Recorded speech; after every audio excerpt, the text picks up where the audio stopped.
Greetings! Today we're going to talk about the passive infrared sensor, or the PIR. So, as kind of some background, all humans or animals or things that are alive will emit heat.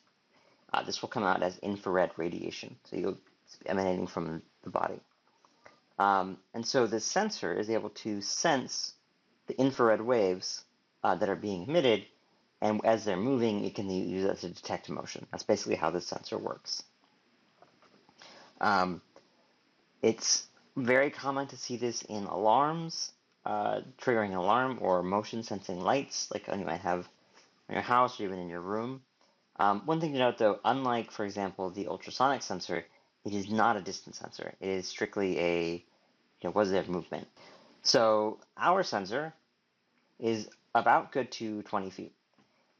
We see this range of 110 to 70 degrees, so it's kind of it's not a full dome emanating from the device, but it's not bad. These specifications though can vary greatly based on there's all kinds of sensors. There's more expensive sensors that you might use in an alarm system, for example, have different degrees, different range. So actually, the sensor itself is this tiny silver disc that you see underneath the sensor. That's what's actually sensing the infrared radiation. On top of that is the lens. It's basically just a focus, right? So you see the sensor itself is flat, and so the lens, you can kind of see in the picture, there's those different cuts in the lens. They're helping to focus the radiation onto the sensor, so you get a better range, a wider range, I guess. So a couple things. This is specific to our SparkFun infrared sensor. Different sensors have different protocols. This sensor, and most of them generally, but this sensor requires about a 1 to 2 second delay in the setup. We need to get a reading for the room. This is pretty common. It's a way that the device is kind of getting the baseline. So the sensor is able to say, okay, this is the baseline movement in this room. I don't think anything is moving, and then we can go. After that, there's an alarm pin, an AL pin, that will be high when there's no movement, it'll be low when there is movement. Generally, it says in the documentation that the signal will remain low for 3 seconds after movement. It says 3 seconds and 15 seconds. Both of those seem a little bit long. When you test it, you'll see that it's actually seems like it's much shorter. Again, these are specifications based on this particular device. If you look at other devices, if you ever encounter them, there's a lot of other parameters that you can get.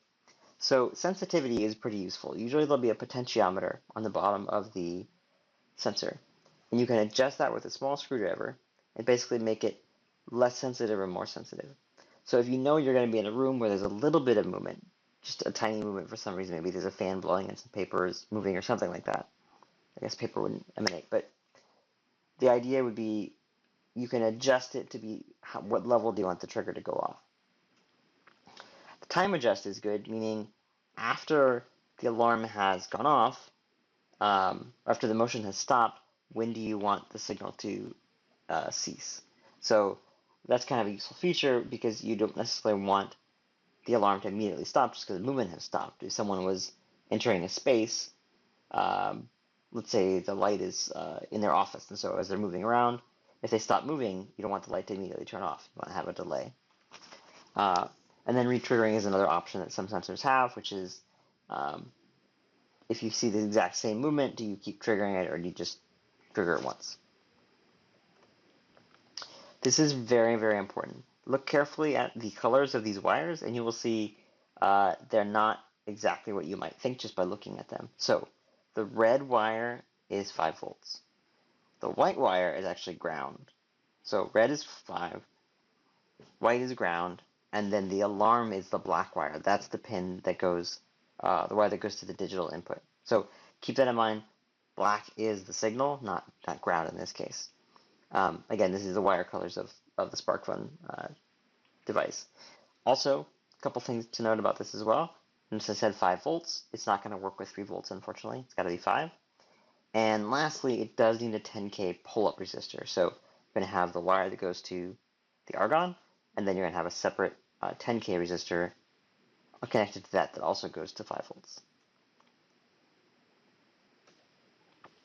So as you can see, here's the wiring of what the most basic setup of this would look like.